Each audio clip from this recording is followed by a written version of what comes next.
ایک بادشاہ کے دربار میں ایک حاسد اور ایک لالچی حاضر ہوئے۔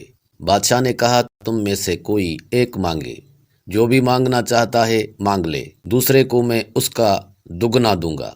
پہلے زمانے میں بادشاہ بھی بڑے ستم ظریف ہوتے تھے۔ دونوں پریشان ہو کر ایک دوسرے کو دیکھنے لگے۔ لالچی کو فکر ہوئی، میں نے مانگا تو اسے مجھ سے دگنا مل جائے گا، جبکہ حاسد جل کر سوچنے لگا، اسے کچھ بھی آخر کیوں ملے؟ کوئی پہل کرنے پر تیار نہ تھا۔ لالچی کا ڈر صرف لالچ تھا۔ لالچ وہ خوف ہے جو ڈراتا ہے کہ دوسرے کو ملے گا تو اس کا کم ہوگا۔ اسے دگنا ملنے کی ضمانت نے اس کا خوف دور کر دیا اور وہ چپ رہا۔ لیکن حاسد اپنے حسد سے ہار گیا۔ حسد وہ احساس کمتری ہے جو اپنی اہلیت بھی نہیں مانتا اور دوسروں کو ملنا بھی اسے قبول نہیں ہوتا۔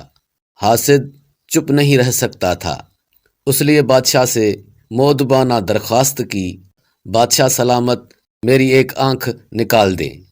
ہمارے ایک بڑی عمر کے بزرگ دوست ہمیں بتاتے تھے، زندگی میں اگر کبھی حاسد یا لالچی میں کسی ایک کا انتخاب مجبوری بن جائے تو حاسد سے ڈرو، کیونکہ حسد بغض، لالچ، کینہ اور نفرت سے مل کر بنتا ہے، جبکہ صرف لالچ تو بس کسی کا خوف ہی ہوتا ہے۔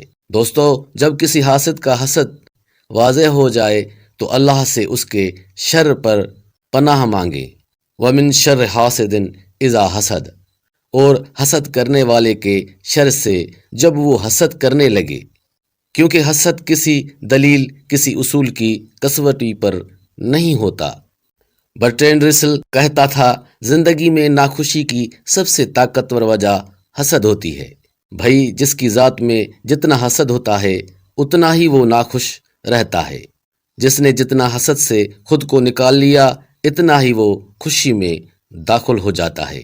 دیکھنے اور سننے کا بہت بہت شکریہ۔ اللہ حافظ۔